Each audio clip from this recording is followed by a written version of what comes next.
My professor told us that AI problems are the problems that have no solution. And once they have a solution, they are not AI problems. I'm actually applying new ways of solving the same problems. Yeah. And this is like even with the conference or, with the fund or all of these things, we just keep on solving the same problem in different ways. Bogdan Iordache is a prominent person, not only in Romania's startup ecosystem, but in CE. And throughout the years, Bogdan has been a founder, an advisor, a mentor, an event organizer, and today he also takes on the investor hat. 1 year ago, he announced the first closing of Underline Ventures at 20 million. So after the first 2 years at the computer science university, I got bored. Okay. And I wanted to take a job. So I got a job at what then became one of the earliest internet companies in Romania. I feel very happy with what I do.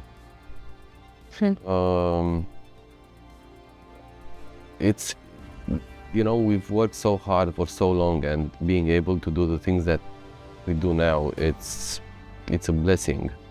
I don't know. I mean, if I would have gone to San Francisco, that maybe would have worked in different ways. Maybe I would have liked it or not. I don't know. I don't care. I think I'm fine. Hello, Recursive community. We're filming this episode in Bucharest a day after probably the most successful How to Web so far. We will see. And what a better guest to have with us today, if not the founder of How to Web.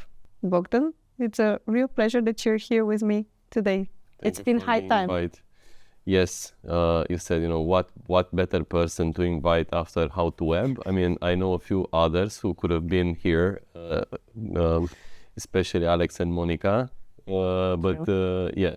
And maybe also some others who are more rested than you, because I'm sure that it was an intense period. I don't know, weeks, months. Yeah, we've done many new things at this How to Web. So it has been quite dynamic in the background, but yeah, everything turned out to be okay. And I also saw you at the party yesterday, so that's a disclaimer for everyone.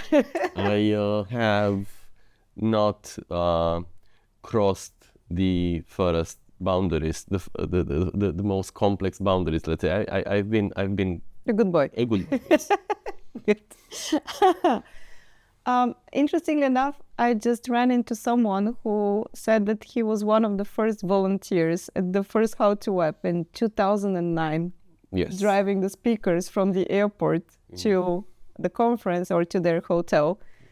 He became a successful entrepreneur afterwards, and you actually wore many hats in between.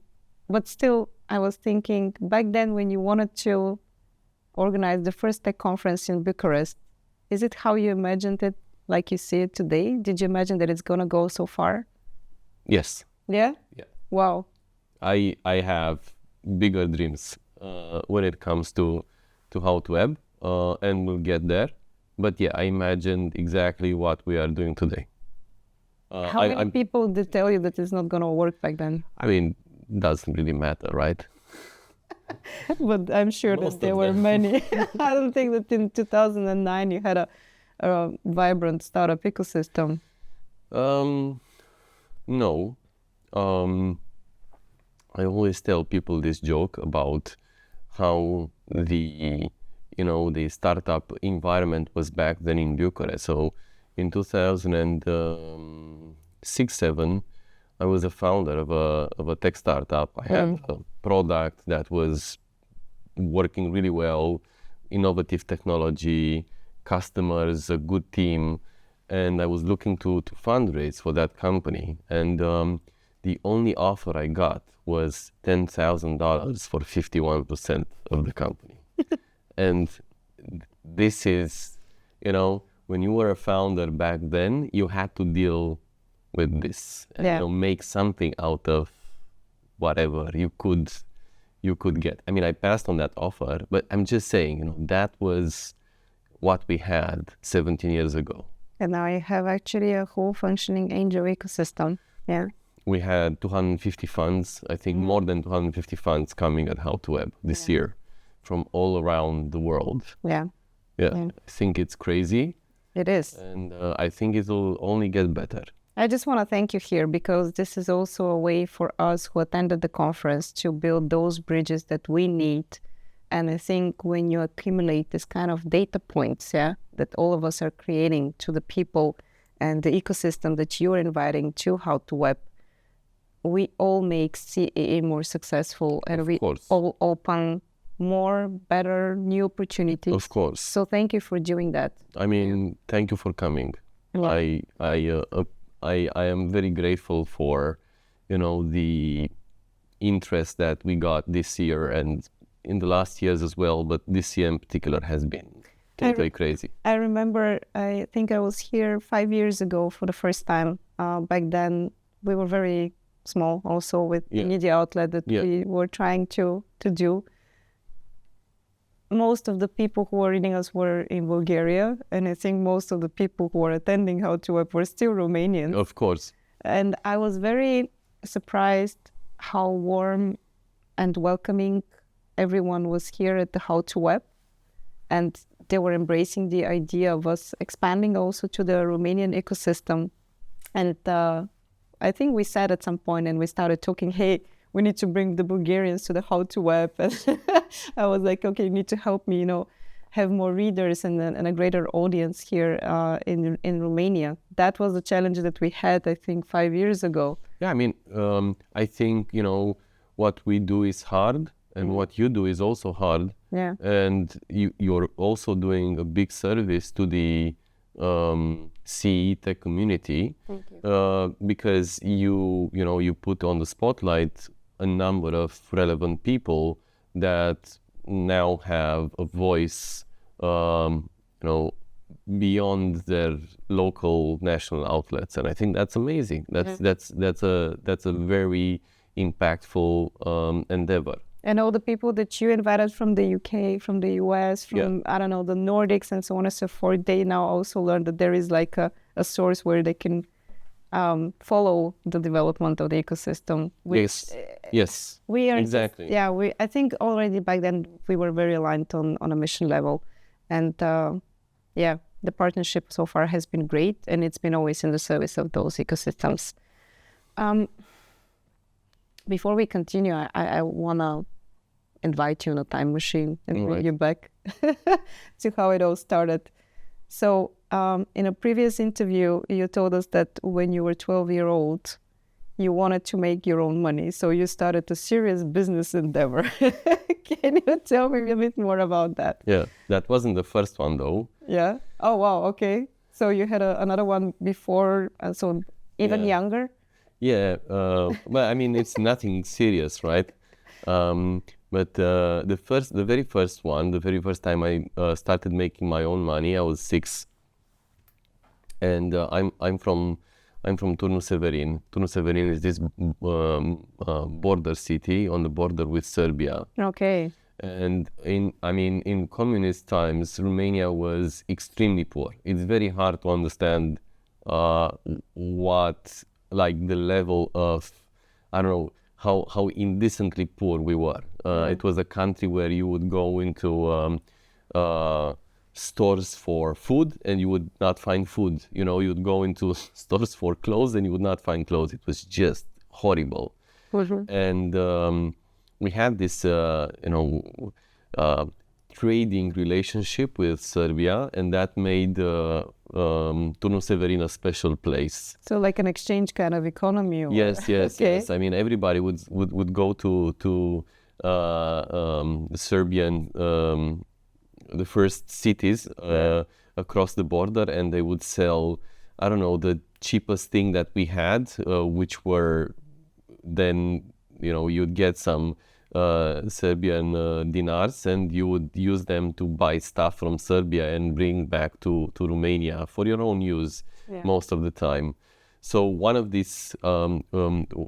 people who was doing that was my aunt, and she was also a collector of football cards.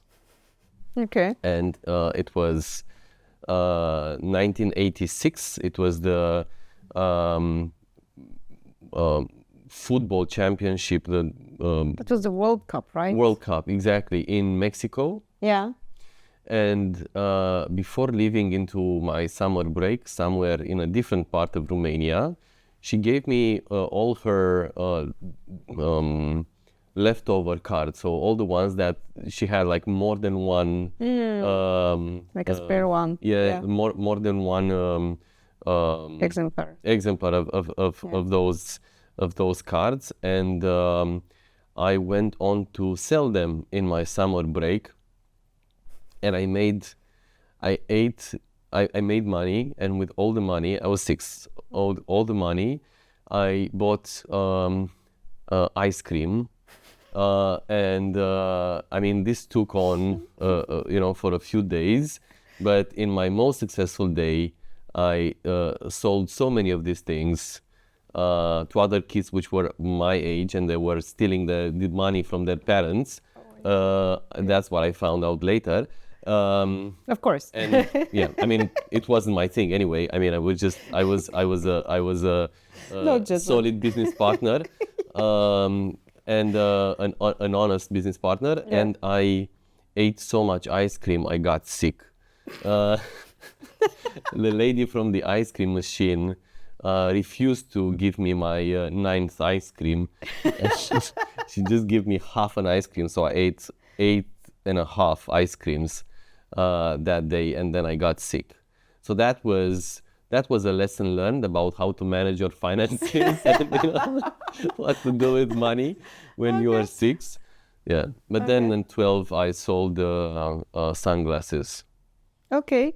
Yeah. So you already had a particular sense for financial literacy. You maybe started thinking about saving money, not just eating them all at once. Yes. Okay. Yes. Good. Okay. And then you started selling sunglasses? Yeah, I mean, I come from an entrepreneurial family. Obviously.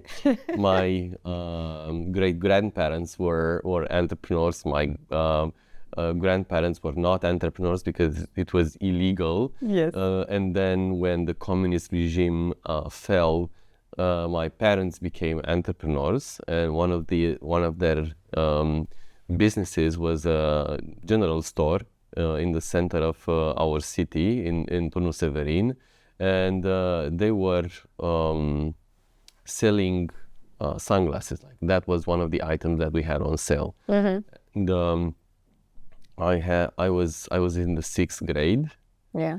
And I started selling those sunglasses with an extra markup in my high school, and I was very successful. Why were people ready to pay for your markup? I mean, first of all, nobody knew exactly how much they cost because they would not necessarily go to the center of the city. So there was no transparency on the market? There was not that much, transparency, price information. It was, yeah. But anyway, it was a decent markup. Mm-hmm. And it was funny at some point. It became funny because I sold so many sunglasses. When the high school kids would, leave school, everybody would wear sunglasses.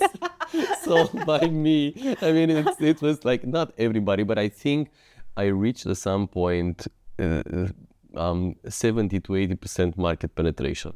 But what do you do then? I mean, who do you sell them to? I mean, then you don't have any new customers. Then I started selling. You started selling them something else. Something else, yes. Okay.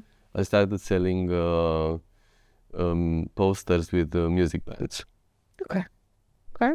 Because I was buying all the music magazines, mm-hmm.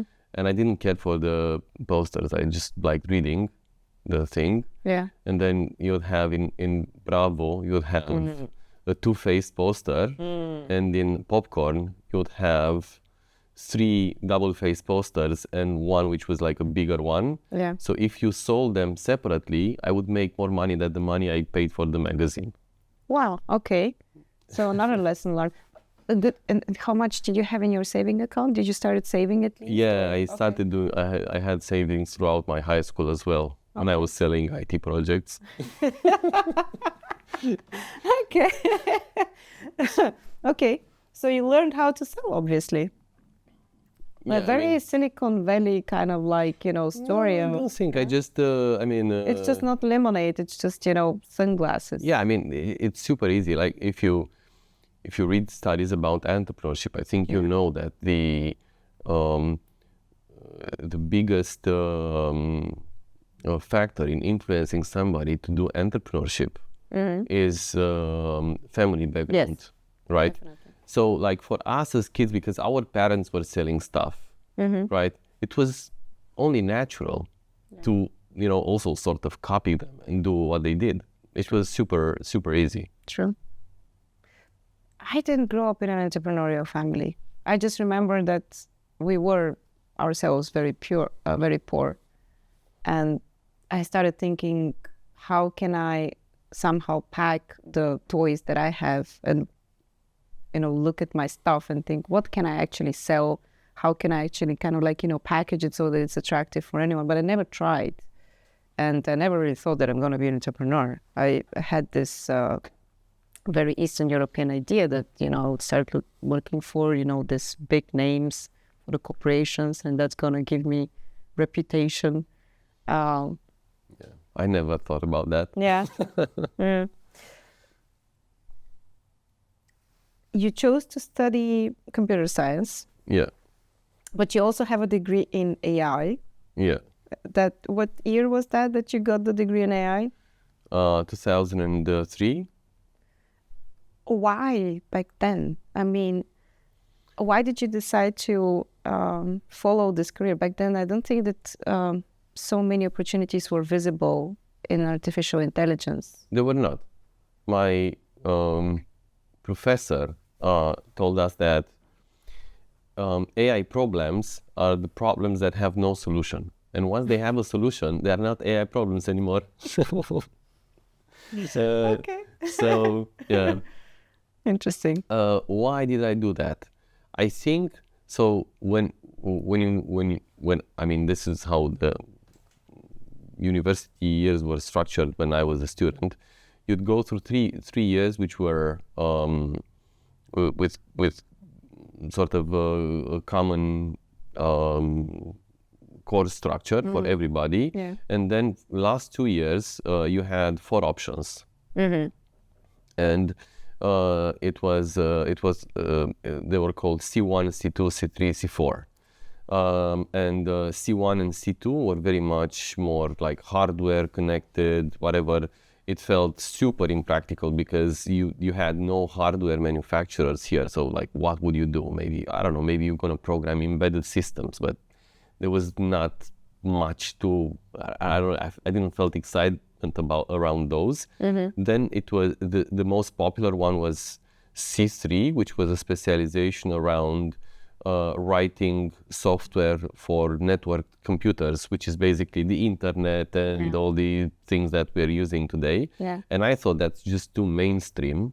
And C4 was AI. And AI sounded like, I don't know, exciting. Yeah. So I studied AI. And I studied AI also because I liked AI when I was in high school very much. And I read all the AI-related books I could find, which were not that many, in Turnu Severin. I think I thought that, this is, like, I'm preparing myself for the future. Obviously, I had never used AI in almost 20 years. And then you start a fund and AI kicks back. Hard. Yeah, I mean, it's so funny. It's so weird. It could have happened 5 years ago or 5 years later, but it happened now. Yeah, it's super nice. Do you see it as a serendipity in a way? Yeah, absolutely. Yeah. And who would have planned for this? It was meant to be. It was meant to be, exactly. I love it. Yeah. Okay, good. But at 21, you became a CTO of an internet company, which was very probably mainstream for your understanding. What was a CTO in the year 2000 doing in the dot-com bubble? So after the first 2 years at the computer science university, I got bored. Okay. And I wanted to take a job. So I got a job at what then became one of the earliest internet companies in Romania. Okay. And I became the CTO because I was the only one who was fighting with the owner. And the owner liked that. Like, all right, so now I'm gonna deal with you only. You're promoted. Yeah, you're promoted. Okay. I think that was a smart decision on his side? Yes. Okay, so I Yes. guess that's how you hire people now. That is actually one of the key elements that I look at because nowadays, I'm now most of the times the oldest person in the room, which is freaking weird, and it's very easy to dominate that room and dominate that team, and it's almost unnatural to let them challenge you and not treat yourself like you sit on a golden throne. And I think it is vital, like of absolute vital importance, to have around you people that don't really they don't respect you by default. I wouldn't go that far. No, really, like Okay. people who look at you and don't think automatically, oh, whatever this guy says, he must be right, he knows better. I love to be challenged, and I love when people are second guessing me. But I mean, come on, respect could be there. By default, you have to win their respect. I'm just annoyed sometimes that I say something and then everyone believes that they should do it, and I'm like, why do you think that I know anything about that? My job is not any more related to what you're doing right now. I have this very bird view perspective on things, but my God, there's stuff that I don't know anything about. Yeah. And then they follow it because you're... Yeah, I think it's super important to have, challengers. Yeah. And even by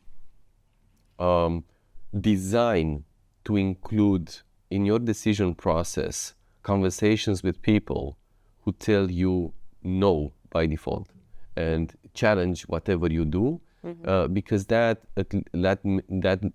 makes you think about what you do.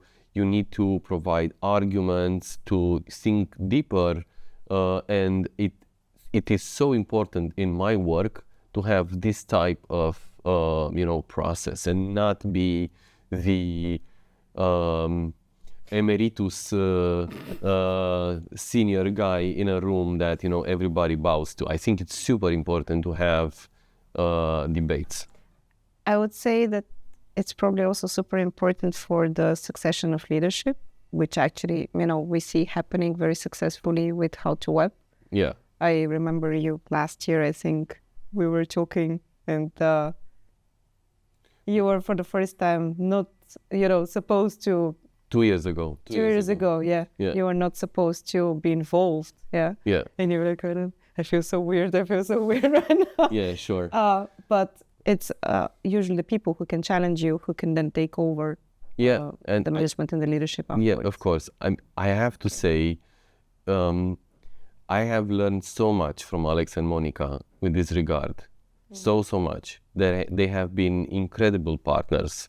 And I don't think them doing this amazing work that they've done is because I have some grand plan on how to do succession, or I don't know, some special knowledge. I think it's very much about them as well. Okay. I hope they are listening. Yeah. But let me tell you, I had this funny conversation. So how were we performing? I was a CTO of an internet company in 2001. So we had this office in an apartment building, way more rundown than this one, in the center of Bucharest somewhere, or close to the center. And it was the four of us. We had 4 developers, and it was this was before cloud computing, right? So your internet server was in your office, under a under the desk, yeah. under a desk, under the admin desk. Yes. We had this server, and I remember this very well because I mean I was working like absolutely like a madman, and I would spend sometimes the night at the working, and I would put two chairs together and sleep on them, and You didn't have a couch? no. Oh, okay. No. So I just slept on a couple of chairs. And anyway, I mean, your back was hurting, so you'd just sleep a few hours. And I remember the sound of the hard drive, buzzing in the night, and those green and red lights on the server going on and off. And we would call it the enterprise engine room. And that was something super funny, yeah. And I mean, I can go on and on. It was so different from what you see today. It was so freaking wild. Yeah. It was I don't know, so out there. Nowadays, entrepreneurship looks a bit more standardized, I would say, than whatever happened in that and blueprints that decade. Everybody's looking for recipes, and the recipes, no recipes. Improvise. Yeah. Oh wow! At some point, you left for France. What did you do there? And I can't believe I'm telling you so many things about myself, and I'm feeling good about this. This is weird. Yeah, that's my special skill. But yeah, you left for France. So first of all, what did you do there? And second of all, why did you return? I mean, no one was returning back then. Yeah, I hated it. Anyway, why did I left for France? So I graduated the AI specialization, and in parallel with the fifth year, I did a master degree with some universities from. It was quite a complex thing with Université de Lyon and the University of Montreal. Okay. So it was a joint program, yeah, for. Okay.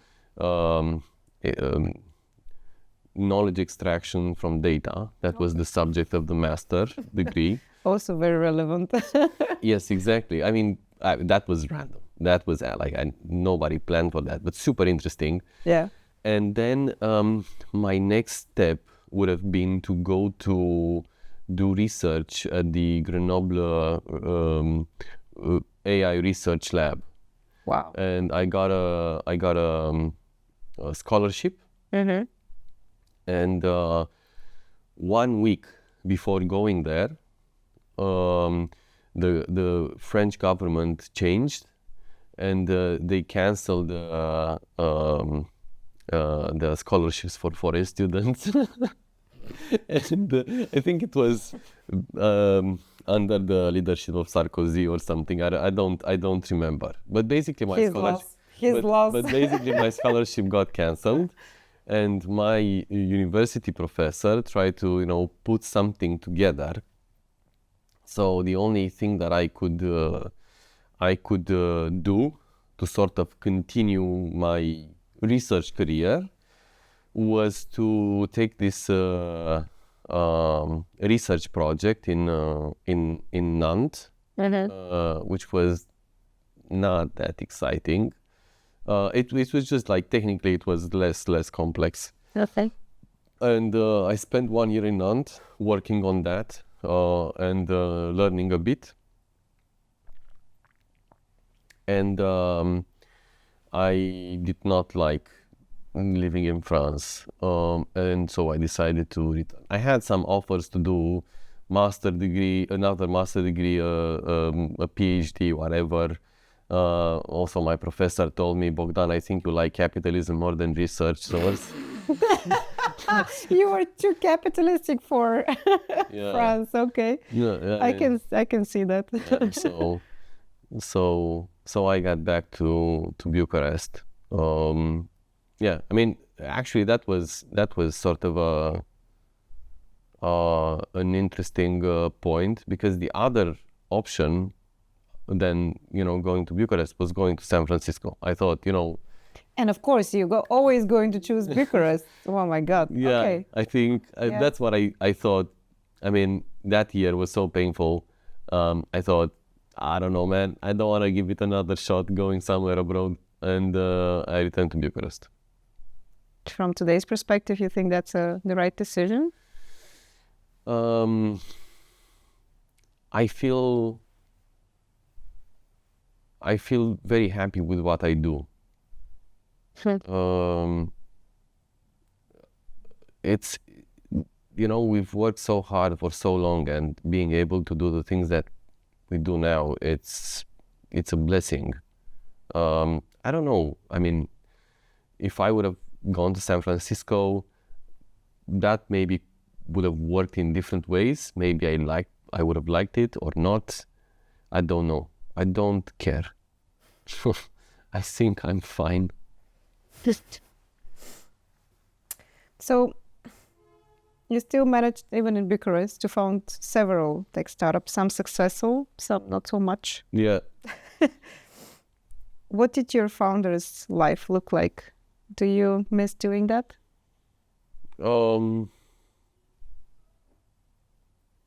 Well, I think Underline Ventures is a startup as well. It is. And this is what I always tell the team. Mm-hmm. We are a startup. We gotta be lean and mean, and don't get too cocky, and work hard and build a great company with whom founders want to partner.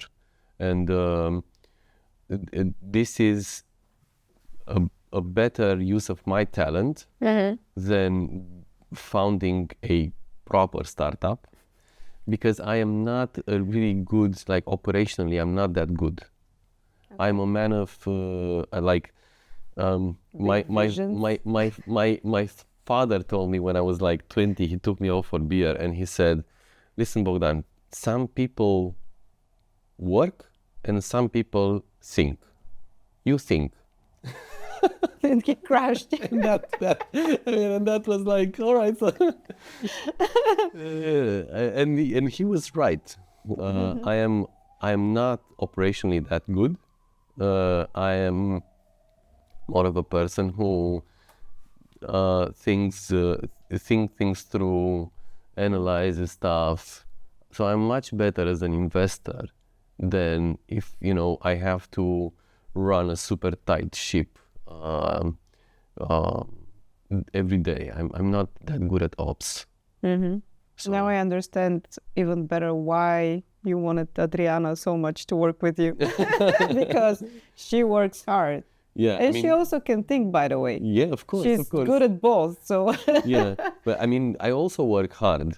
But I am super happy to, read an entire day about some weird sector or something and do some conclusions out of that, or do customer interviews or that type of work.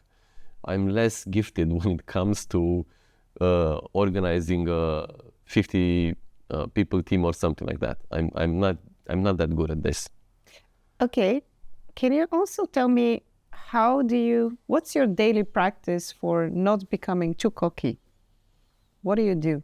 So first of all, we named the fund Underline Ventures because we want to forever remember that we are underlining founders. That in itself is a key element of what we should be doing on a daily basis. So I mean, this is a good start, I guess. It is. And then I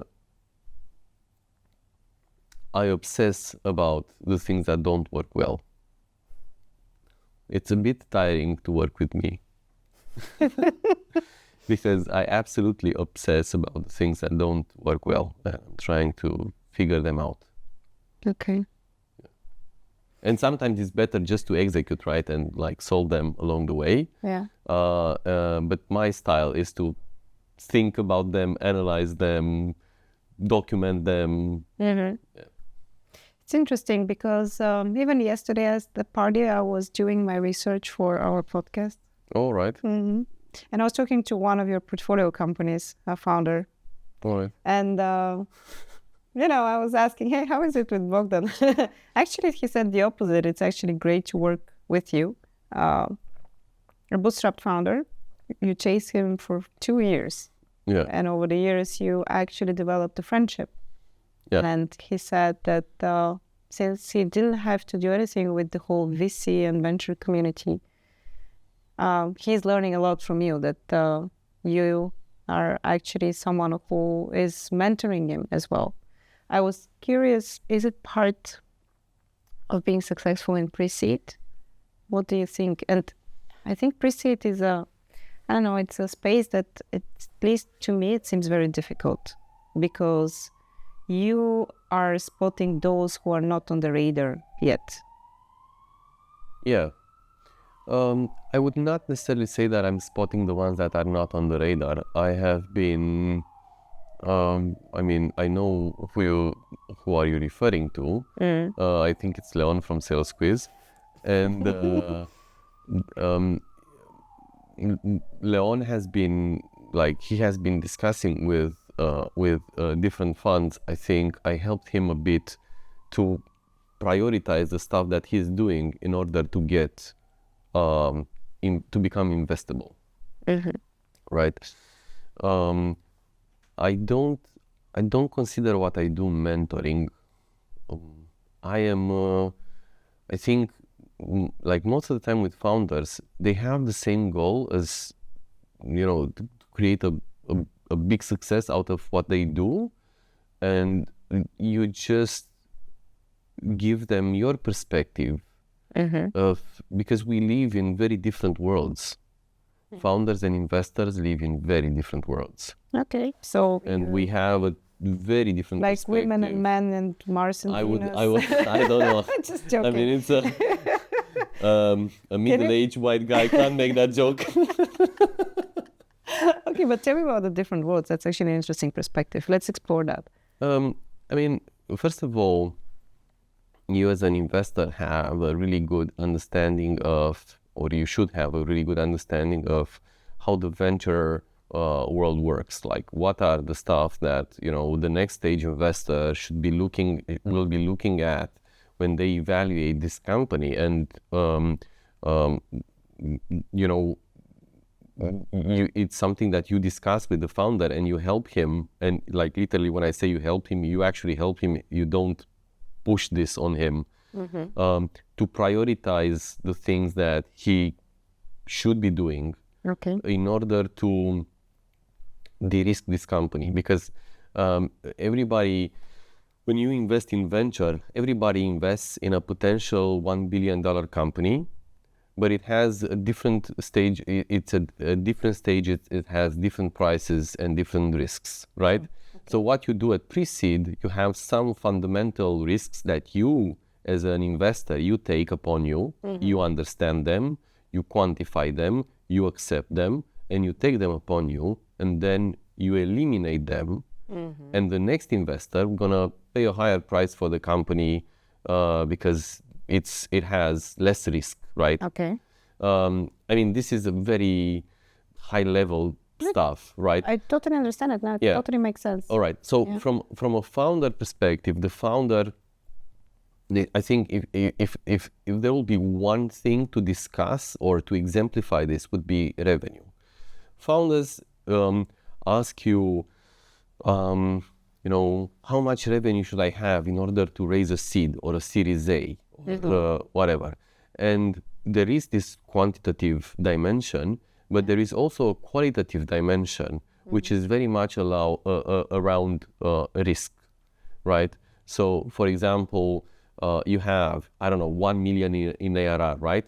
It is very different if you have 1 million in ARR from one customer If you have this from 10 customers, if from those 10 customers, half of them or all of them are in your ideal customer profile, if the sales cycle for those customers is 3 months or 6 months or 12 months, if when you sell to a customer, you can then expand the deal later on, because if you have like 1 million ARR right now, right, and it's distributed in 10, 100K contracts, that shows me that that's the potential of a customer, and that's it. But if you have a 500,000 contract and the others are, 10, 20, 50, whatever, then you could make the case that all of the others will someday may become 500,000. True. Right? So you have a lot of qualitative dimension on which you measure that 1 million ARR, right? And this is something that founders don't really know, because it's not their business. Like they know how to build a product, they know how to do sales, but at the end of the day, they don't necessarily think about risk. Exactly, understand the business of risk, which is correlated to what investors do. And this is important, and it's your job as an investor to understand this and explain this to them. And it's normal for them not to know. Like if you take any investor and you put them to create a good product, like, do they have any freaking idea how to do that? They don't, right? You can't.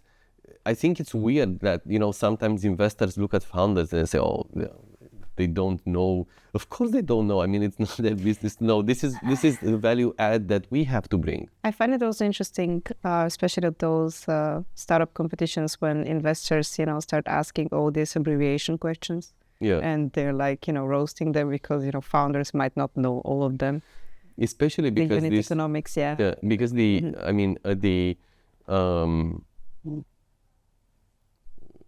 startup competitions are very much for junior founders. Yes, right? Exactly. If you have 20 years in business under your belt, it's sort of weird to go to a startup competition. Like these are for people who are just popping up. They don't have a network. They don't know how this thing works. Nobody. They are not yet connected to this world. They don't have track record, and this is. It's not. You have to remember yourself always that you are dealing with the more junior people of this industry. And still, when it comes to pre-seed, what is your technique? How do you find them? And you don't have these markers. We're not talking of revenue probably yet in many of the cases. You probably deal also with a lot of first-time founders. So I guess it requires also a great, human knowledge, so that you can somehow evaluate, is that someone that is investable or not? Yeah. I think there are much more soft factors that you're probably looking at before you decide to invest on a VC level. Isn't it? I don't know. It's my guess. No, it is, absolutely. Yeah. I mean, you search for people who are obsessed with an idea, and they have it. Like the checklist for founders is immense. Okay. It's really the absolutely longest checklist in the investment process. What is a no-go? Can you give me an examples? Because probably if we start, going through the list, it's gonna be, as you mentioned, too long. But what is an absolute no-go for you? Are there certain markers? Yes. So, for example, I don't invest in founders where I don't have trust that they can have a great capacity to execute. Okay. Like great execution, it is so important at the early stages. Then it's super easy to spot founders who are trying to convince the customer that what they are building is what the customer needs, rather than listening to the customer and trying to figure out what is the need that the customer wants to solve. And whatever, you can sell the same thing with different words, right? But you have to be customer centric in your thinking and not focused on, I don't know, some problem that you had and now you want to teach the customer how to solve his problem the way you solved your problem some time ago. So that's another one. I think great leadership is super important in any company. You know, you look at that person in the eye and you think he has to be able to run in 5 to 10 years from now 1,000 people company. Can he go the distance intellectually, mentally? Does he have the right values and principles that will allow them to build a good organization? And obviously most of the founders that you invest in, they haven't done this before. Yes, so how do you spot that? Which are the values that you would be looking at? It's a very interesting question. Like, what is a good leadership anyway? Because there are different types of leadership, right? I mean, in my opinion, it's very hard to pin it down to, I don't know, let's say servant leadership at some point became like a very popular... Yeah. I don't even know what it means. It's fine. Whatever, yeah. There's been a lot. I studied talk. computer science. Exactly. Okay, how do you define a good leader? So what I do is I just observe how the different team members interact between them. But is it more a gut feeling, or is it again the thinker's mind who has like a checklist of that's someone that can be a good leader one day? I think it's so I have my checklist. Oh, of course. It's super important to see how people treat each other, to see that they are not building hard hierarchies in the company, to see that, you know, they are respectful, but they also respect each other's competencies. And sometimes you have founders who interrupt one another, and they are trying to sort of tell their version of the answer that the other has given. And when you interrupt somebody, basically that's the point where you decide their competence stops. Right? It's not enough. It's not enough. Like, you know, he has somehow crossed the barrier into an area where he's less competent. So therefore, I have to give this answer instead of him. And yeah, I mean, you see in that it's super easy. Honestly, I have been very lucky to be around great founders for many years. Yeah. And you see, you know, a pattern of How they behave. good people that are able to build things around them. They treat those people fair. They are good communicators. They have good personal values. These are super important elements in what we do. Okay, and when you spot the potential, how can you help yourself to go the distance? Because, I mean, starting with 3 people, 2 co-founders, and then in 5 years leading 1,000 people company is quite a stretch. Yeah. I'm not 5 sure. to 10. I mean, it really depends. Exactly. I mean, even after now 5 years of being a CEO, I'm not sure I can be 1,000 people company or lead 1,000 people company, to be honest.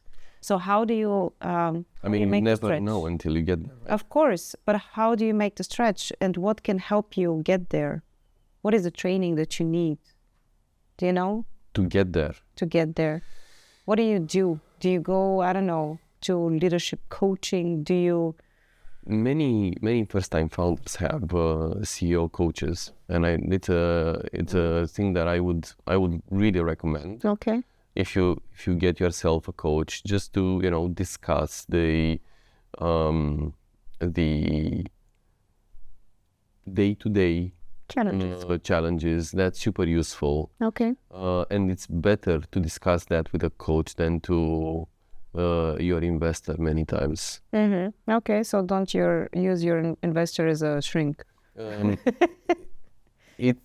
So why is that? Because, I mean, you can do that, obviously, if this is like, you know, individual questions or something, but otherwise, I don't think the investor should be involved in the day-to-day ops in a company. I think if you get them, you should not get them inside the company that much. I don't think it's healthy.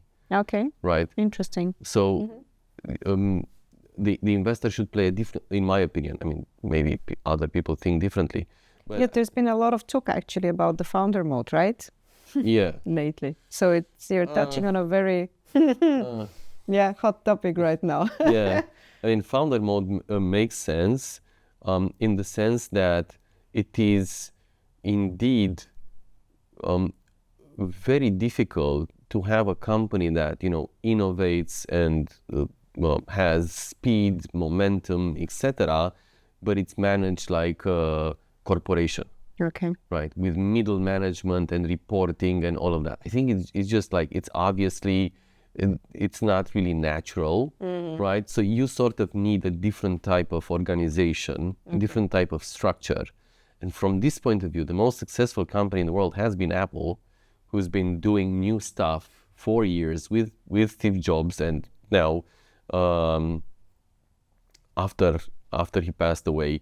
But still, it was, it has an innovation drive that you don't see that much in other tech companies. So but on the other hand, if founder mode means like micromanaging everybody and having an opinion about every action that everybody would do in a company, no, that's not gonna work out. Yeah.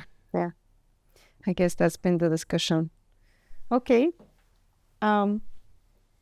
So coaching helps. Yes. Other practices, or what are the practices that keep you sane? I walk my dog in the park every day. Okay. And I have a sort of a strict daily ritual program that helps me to exercise, unwind.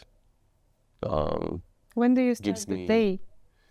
I start the day at 7:30 a.m. When do you start work? My kid to school. Okay. And then 8:30 to 9, I go on and take my walk, which takes 1 hour.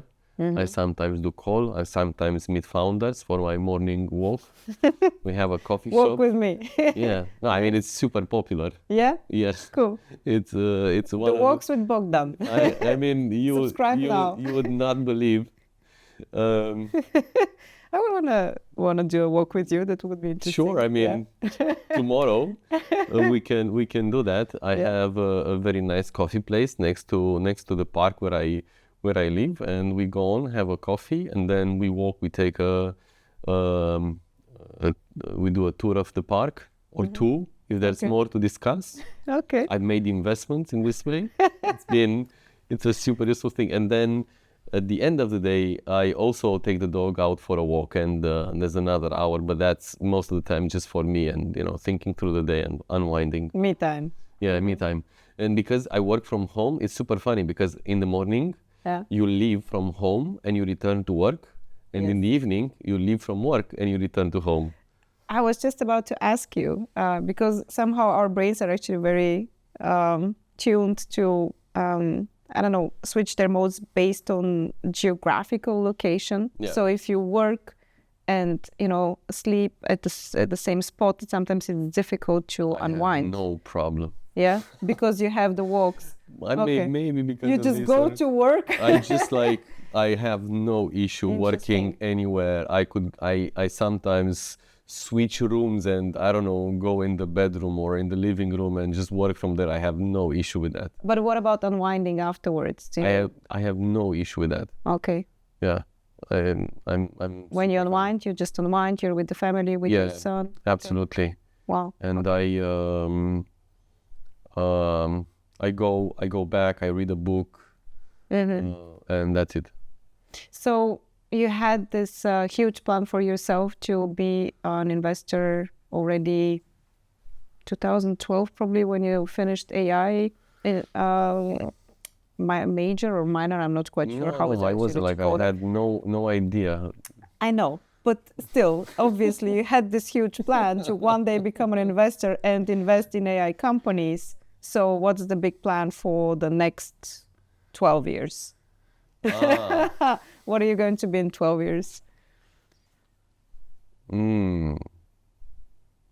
How are you going to redefine yourself again? I mean, it's actually amazing how many different stuff you've done. I mean, and actually, most of them so successfully. No, really. I mean, I would be embarrassed to tell you about all my failures, and there are so many. You should have said that earlier, so that.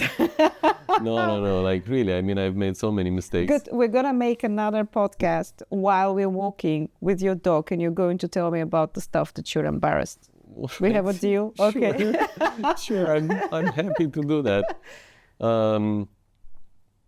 So my plan is never to reinvent myself. I am obsessing over creating a great venture. Let's put this more broadly. I think my work in the last 15 years has been mostly about building projects, products, services, whatever, that support founders in their journey. And this is exactly what I'm going to continue doing. And I don't see myself doing anything else. I'm just going to try to apply. I'm not going to try. I'm actually applying new ways of solving the same problems. And this is like even with the conference or, with the fund or all of these things, we just keep on solving the same problem in different ways, better ways. I can totally relate to what you're saying. At some point, we started adding these different projects to the media outlet, the agency that is helping them with the storytelling. Yeah. Certain other projects, and then a whole branding campaign for the ecosystem and so on and so forth. And, at some point, someone said we need to maybe redefine our positioning. And like, why? I mean, it's actually, we're doing exactly the same, but from different angles. At the end of the day, we stay loyal to the mission that we have defined in the beginning. Because it was also very authentic, and I can totally understand what you're saying. It's maybe also the different solutions are part of the evolution of the ecosystem, because the Romanian ecosystem has gone far since 2009, maybe when you started, the first how to web. Yeah. And now we also need the different approaches, and there are different gaps that need to be filled. Yeah. Wow. Bogdan, thank you so much for this conversation. I'm really looking forward to our walk. It's not going to be tomorrow. Tomorrow, I'm going to let you rest after a couple of days of probably a lot of conversations with people like me. Yeah, it's fine. Who are asking you all sorts of stuff. And I wish you a lot of success with the current way, of solving the same problem. I hope that it's not going to be only serving, the community, but it's going to be also rewarding in a financial way. Because the reality is, at some age you need to also start thinking about yourself. So I think this is turning out to be quite okay. Can you say some numbers, maybe? No, I can't say numbers, but we just, some of the early signs regarding. I'm just going to refer to Underline. Yeah. Some of the early signs are super good. Okay. Well, after talking to Leon, I'm also quite confident that that's a good one. Yeah, I know. I don't know. I'm not an investor, so my perspective is of the, the journalist and of the podcast host who has talked to many founders. But I don't know. It was an interesting feeling. I actually thought about him. He has everything that you need, actually, too. Leon and Tilen, his CTO, are special. They are. You have definitely a good eye. Thank you. Probably after I, at some point, manage to talk to your other founders, I can see a bit more of your checklist, the secret recipe. There's no recipe. The recipe is no recipe. Thank you, Bogdan. Thank you very much. And if you're just as passionate about innovation as we are, hit subscribe for the Recursive Podcast on YouTube or your favorite podcast platform. We're everywhere.